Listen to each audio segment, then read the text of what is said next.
All right, Aries, welcome to your April of 2015 horoscope. My name is Athen. All right, so your ruler Mars is in your first house all month. So you guys are in high octane, high gear this month. We have Jupiter going station direct on the 8th, but before that, we are still finishing up some things from last month in March that have to do with that Uranus Pluto Square energy I've been talking about, but definitely not nearly as intense. It's just winding down, I think, learning a little bit more about what is being integrated, because with that solar eclipse we had last month too, April is the first sort of segment of starting to move that energy forward. So for you, it had to do with your 12th house. So the next 6 months from March is a time of spirituality. It's a time of working behind the scenes, getting involved with perhaps spiritual things, and having that peace and presence, making sure you have that emotional connection, that spiritual connection to what you're doing. So it's still active though, because your ruler and all the fast moving planets are going to be in your first house. Happy birthday to all of you Aries who are early Aries. This is for Sidereal Astrology, by the way, who are going to have birthdays in the second half of this month. But definitely high energy for all of you because it's all in your first house. So that's the sort of transition, and as the month sort of progresses, I think more and more that energy is going to sort of go into your goals, your ambitions, and what you are achieving this month and for the next 6 months. So it starts on the 2nd when we have the Sun trining up to Jupiter and Mercury trining up to Saturn. So I think all of us are going to see perhaps some opportunities here, and might be some opportunities. It would be a great time for you to do anything with home, family, get in contact with your emotional sentiments, whatever that is for you, whatever you're sentimentally connected to. Especially with Saturn retrograde in your 8th house, I think you guys are learning a lot about the deeper elements of life. And it's very spiritual again too, because the Sun's still going to be in your 12th house on the 2nd. So it's a good day to relax, a good day to enjoy the essential elements of life for sure. Now on the 4th, we have the Lunar Eclipse. This is a highlight of the month actually. This is a culmination of the past 6 months since October, where we had some new beginnings relating to relationships, or you were pursuing that, moving into that direction perhaps, or maybe creating more balance in your life. You had the solar eclipse in Libra at that time. So now the lunar eclipse is in Virgo, which is your 6th house. So culmination happening now.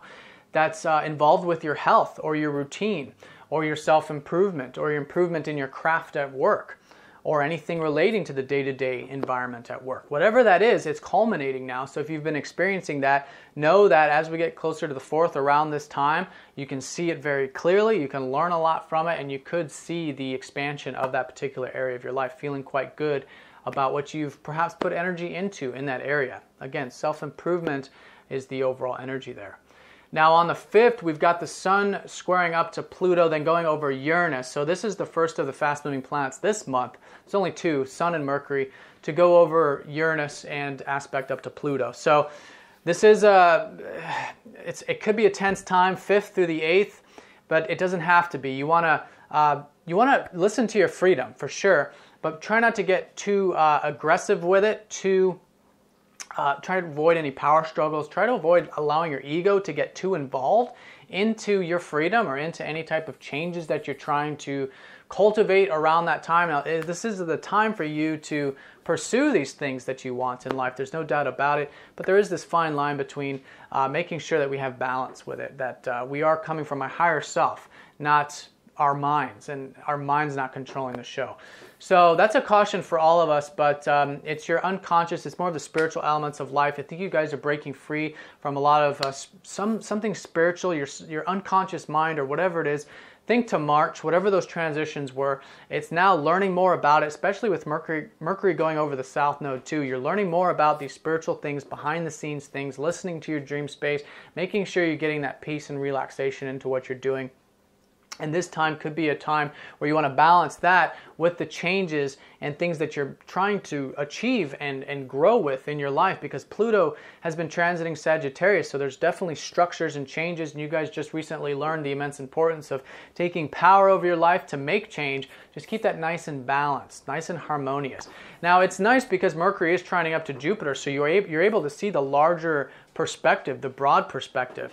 And then at that time, Venus goes into Taurus as well, so enjoying the simple life also around this time. So it's this mixed bag, but I think you guys got a good handle on it. I think we all did from March. So just keep that nice balance between the changes to your life path and the spiritual stuff. And I think you'll find this a very good use of this energy. Now, with this Venus in Taurus, Venus is going to be there for the remainder of the month. So from the 6th onward, this is a great time to do some shopping in a grounded way, to see how you can increase more finances as well in a grounded way. Because with Taurus, it's about giving and receiving. It's about the material elements of life. It's about finances. It's about the things you value. It's about enjoying the simple life. So enjoy the simple life this month. See how you can relax, have a good meal, get a massage, have the aromatherapy, all these things that help connect you to your senses from the 6th onward. Mercury aspects up to Uranus, 7th and 8th. I think that can be a time of understanding. Really reflect on what you learned over the past 3 years during this time, 5th through the 8th. I think you'll understand a lot about what you require for your freedom, about your spiritual freedom, and what these changes are and how you can assume that power in your life. Again, but that's it. From the 8th, by the 8th, there's no more aspects. We're still in this Uranus Pluto Square energy, but it's becoming less and less intense and less personal. And so this is the last of the personal elements of it. Okay, and I just see it as a final understanding, final integration of what you're pursuing over the next 6 months, what you need to learn to continue moving forward with this energy, you see. And for you guys, it's relating to your spirituality. It's relating to moving forward, but at the same time, understanding that life is about the deeper elements, the true elements, right? Now on the 8th, we have Jupiter stationed direct finally. That was an aspect that's been going on, since early December. So if you've been reflecting about home and family since then, Jupiter's been transiting your 4th house, then good. You want to continue to reflect on that around this time, but from the 8th onward, this is definitely more expansion in this area. So there's opportunities here through home, through family, through your past, through your roots, and through your emotional body too. This is more general for all of you actually, is that there's this expansion happening in your emotional body, these opportunities, this optimism that you want to tap into. I think you learned a lot since December, or could have, and now you want to make it manifest. See how important it is that how you feel mirrors and reflects back to you in the external environment, you see. And that can create a lot of opportunities there for you, not just home and family, but really anything that you emotionally are connected to with your sentiments. A good time to move, a good time to do some renovations, all this. But wait for Jupiter to gain some momentum towards the end of this month, I would say, if you're going to be making any major plans, major decisions, just to have that nice, bountiful energy going for you. But for some of you, this could be a transition. You know, around the 8th, it could just be a time when you're already scheduled to move, and that's just showing it in the astrology, you see. Now on the 9th, we've got Mercury going over the Sun. I think, again, spiritual awareness. There's a lot of the spiritual understanding, unconscious awareness from last month, again, leading into this month around the 9th. Now on the 11th, we got Mercury going into your 1st house, into Aries. So he's going to be there all the way through the 27th, this whole middle part of the month. So this is high expression. This is about being active with your thoughts and communications, wanting to learn, wanting to teach, and expressing yourself nonetheless with Mercury in your 1st house. So that's all right on. Just keep that nice and balanced. Make sure you have a nice harmony between not being too aggressive, of course, and not being, you know, too passive or too feeble about the whole thing too. You want to find that nice middle path about moving forward, and this can be with ideas and anything that's involved with that Mercury energy of teaching, writing, sharing, communicating. On the 12th, your ruler sextiles up to Neptune. That is very nice for you guys. This is a good initiation towards your dreams, towards your visions. So you have an opportunity here, I think, around the 12th, a couple days before, a couple days after, it's middle part of the month here, to put energy into them, because you'll have it's not a clear insight in terms of a rational understanding, but you'll have an intuitive feeling and good fortune and this sort of positive energy that you can pursue these things that are important to you. So utilize that for sure. Then on the 14th, the Sun goes into your sign, adding to the energy of your 1st house, of your goals, ambitions, your projects, your motivation, your courage, your confidence, anything you're involved with this month like that. And with the Sun, again, it's even more about self-expression, and that's leading you into May as well. 15th and 16th, we've got Venus opposite up to Saturn. This is an important element in terms of balance. We want to make sure that we keep a nice balance here between your 8th house and your 2nd house. Venus in your 2nd is that, I think, like I said, you guys can definitely enjoy the essential elements of life, just around this middle part of the month, just keep that nice and balanced with the deeper elements of life, maybe even with your relationships as well. Sometimes that can be a scorpionic energy there, or your shared resources with others. So just find that nice balance. And if you're feeling a little bit isolated, because sometimes this energy can have that sort of tinge to it, if it is with relationships, then maybe something's off kilter here. So just see if it's off kilter. Are you spending too much, energy and attention on your own values, or too much attention on other people's values? You want to find that nice middle ground between the 2nd and the 8th house, which is your values and other people's values. And I think that will merge these two energies, because it doesn't have to be isolating or depressing or anything like that. It's just we want to find that middle ground, and then we're channeling the energy correctly. In other words, I would say, see how your pursuits and what you're doing and the things you value in life do have a middle ground and a segue with those people in your life. That there's a meeting ground, there's a middle ground here that can be found and pursued, and you guys can, if it is a relationship, you can be moving in the same direction. On the 17th, we've got Mars squaring up to Jupiter.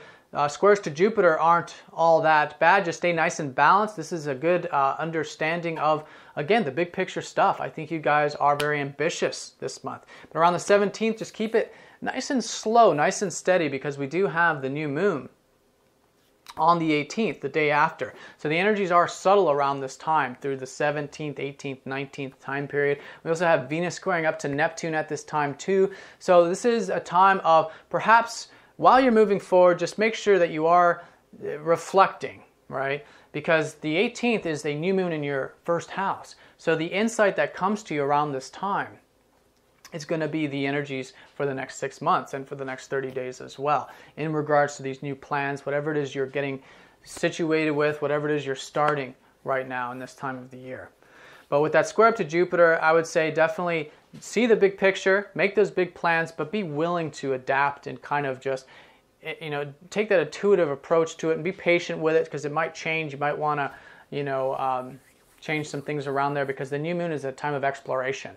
And then as the month unfolds towards the end of the month, once the energy is much higher, then you'll have a much clearer vision of exactly what you're doing.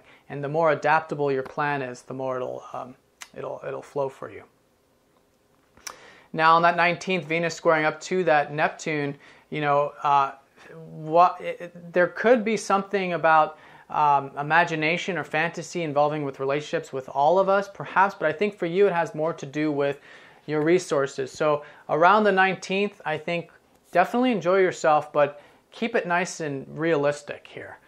With Neptune, sometimes we're not seeing things very clearly, and it's more of an intuitive sort of understanding. We want to go into our intuition. And so if it is like maybe overspending, or if it's spending too much time just enjoying the simple, or too much, sometimes Venus too, it's this balance of finding the middle ground between leisure time, and for you it's active time.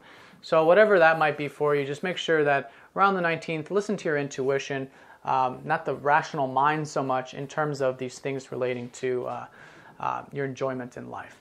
Okay, but it's also trining up to the North Node, so it is a nice energy, I would say, for sure.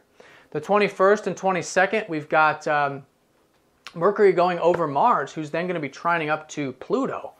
So wow, so this is very powerful. Your ruler trining up to Pluto, first of all, is, you guys, I think, got a handle at this point in terms of what you can do, what you can accomplish. And with Mercury going over there, you can understand it. So that's very powerful energy, and I would say definitely 21st, 22nd, that's a great time to start implementing these goals and new ideas that perhaps you had around the 18th in regards to these goals and ambitions, you see, because that's a very, very positive transit there to get a lot done, to make some serious strides and changes to your life path, which is where you have Pluto transiting in your 9th house. Then we have opportunities the rest of the month. The 26th, we've got Venus sextiling up to Uranus. That can be opportunities for finances, opportunities for values, perhaps feeling quite good about that particular area. Again, keep things nice and balanced, because with Uranus, sometimes we want to do things impulsively. So, but it's a sextile, so I think it's an opportunity to enjoy it. Just enjoy yourself again there. Maybe do something exciting around the 26th, something new and different. On the 27th, Mercury goes into that 2nd house of yours, where I think you're going to start to think more about the financial or material side of life for the next 3 weeks or so, with Mercury in that 2nd house. And so that's a good time to do the budget and start to think about more of the financial side of things. But not just finances, it's the things you value. It's beyond the finances, really asking yourself what it is that you truly value about these things. You know, what is it emotionally? What is it internally? Now, on the 29th, we have the Sun sextiling up to Neptune, another opportunity here, and this is for rest and relaxation. I think for you guys, maybe even spending some time with friends and groups, anything community-related like that with Neptune in that 11th house, but I feel like it's more to do with your goals and your ambitions with the Sun in your first. So again, pursuing your dreams, pursuing your visions, I think another opportunity for that. So all in all, Aries, it looks like a fantastic month for you. Just keep that nice grounded approach, like I was saying, especially with that Venus in that second house. And the first part of this month, it's like I said, it can be powerful. It can be still a little bit intense from that March energy. I try to balance it. Try to stay balanced. Try to be patient too. Work with it and learn as much as you can from it. Because like I said, what you're learning in the first part of this month is staying with you, not only for the rest of this month, but for the next 6 months. All right, Aries, have a fantastic week. Thank you again for all of your support. If you'd like to follow me for your weekly horoscopes, do subscribe or check the links down below. And I will talk to you next time. Take care.